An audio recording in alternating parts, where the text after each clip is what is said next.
Hi guys, and welcome to the Club Sports Wrap-Up, the show that tells you all you need to know in the world of Liberty Club sports. I'm your host Brittany, and here's what happened this week.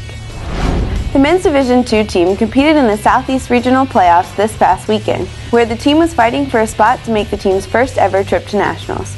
In their first matchup, the Flames faced off against the Falcons of Bowling Green. The Flames came out strong as they took command of the match after goals by Neil Henderson, Josh Reynolds, and Greg Jensen. The Falcons would then score the next two, but the Flames would put the match away after scoring the next four and would take the match 7-3.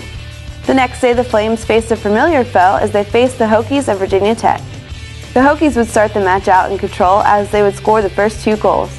The Flames would, however, answer back after goals from Brad Docksetter and Greg Jensen. But the Hokies would come back and score the next three and be able to halt the Flames' late rally, taking the match 5-3 and ending the Flames' season. The Flames finished the year with a 20-10-1 record and finished second in the Matcha South and fifth in the Southeast region. Congratulations to the men's Division II team on another successful year. The men's Division III team was at home this past weekend as they competed in the Blue Ridge Hockey Conference tournament. The team first faced the Lancers of Radford. The Flames came out firing as they scored the first two early, but the Lancers would come back and take a 4-2 lead. The Flames and the Lancers would then trade blows, scoring back-to-back goals. The Flames would then turn the tide in their favor as they would score the next three and be tied 6-6 going into the third period. The game was looking like it was headed into overtime until Captain Brandon Coburn would score in the closing minutes and assistant captain Marc LaRiviere would force a turnover and score, giving the Flames the come-from-behind victory 8-6. The next day, the Flames would face William & Mary, the team that knocked them out of the tournament last year. The Flames would go behind again after the Tribe would take a 3-0 lead heading into the second.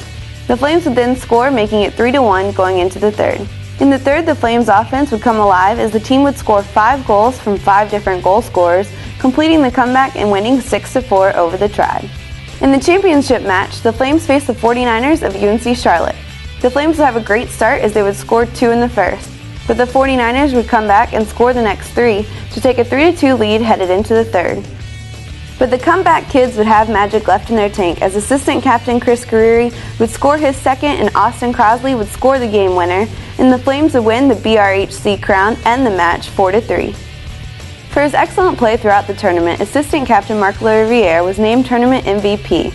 The team had 2 other award honorees as Captain Brandon Coburn would make first all-team conference and would be named Forward of the Year after leading the league with 24 goals and added 8 assists to finish the year with 32 points in 15 games.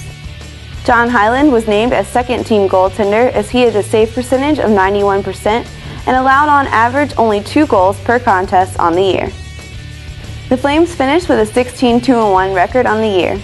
Congratulations for a successful season and a special congrats to Tristan Chambers for a great year and for winning the BRHC crown in his first season as the team's head coach.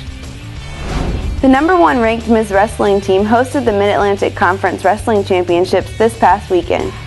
The team continued their dominance in the NCAA League as the team walked away with the conference championship as they combined for 191 points, which was a staggering 52 points ahead of the second-place team.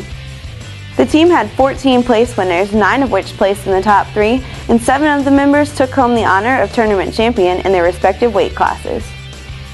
Tournament champions included Scotty Clymer for the 141-pound weight division, Gabrielle Bird for the 157-pound weight division, Robert Clymer for the 165-pound weight division, Keyshawn Ward for the 174-pound weight division, Robert Butteringer for the 184-pound weight division, Aaron Thompson for the 197-pound weight division, and Andrew Wilson for the 285-pound weight division.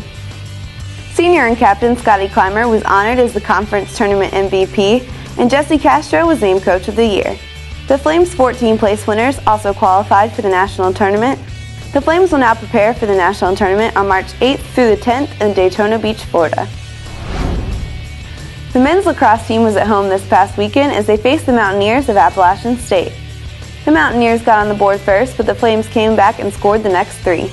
The second period, the Flames would score 3 again, but the Mountaineers would come back and score 4 and would only trail 6-5 at halftime. The Mountaineers would then open the half with a goal, tying the match, but the Flames would then begin the scoring onslaught, scoring the next 5 and would have a 12-7 lead going into the third. In the fourth, the Flames would trade blows with the Mountaineers, but the Flames' scoring onslaught from the third kept them ahead and would give them the victory as they would take the match 16-11.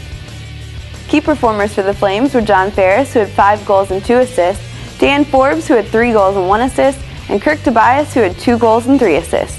The Flames will be home this Friday as they will do battle with the Eagles of Reinhardt University.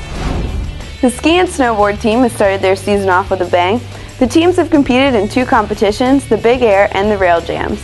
The snowboard team is currently undefeated as it took first in both competitions, and the ski team placed first at Big Air and second at Rail Jams. The teams will now look to prepare for the USCSA Nationals in Maine on March 4th through the 5th. Teams also competing this weekend will be the Men's Division I team as they head to Cleveland, Ohio to compete in the National Championships. The Women's Division I team will be at home as they compete against the Reston Raiders, and the disc golf team will be home as they host a national qualifying tournament. Thanks for watching this week's episode of the Club Sports Wrap-Up. For more information on Liberty Club Sports, be sure to check us out on our website, our Facebook page, or follow us on Twitter. For fans like me and you, this is Brittany Tedder with Club Sports for LU.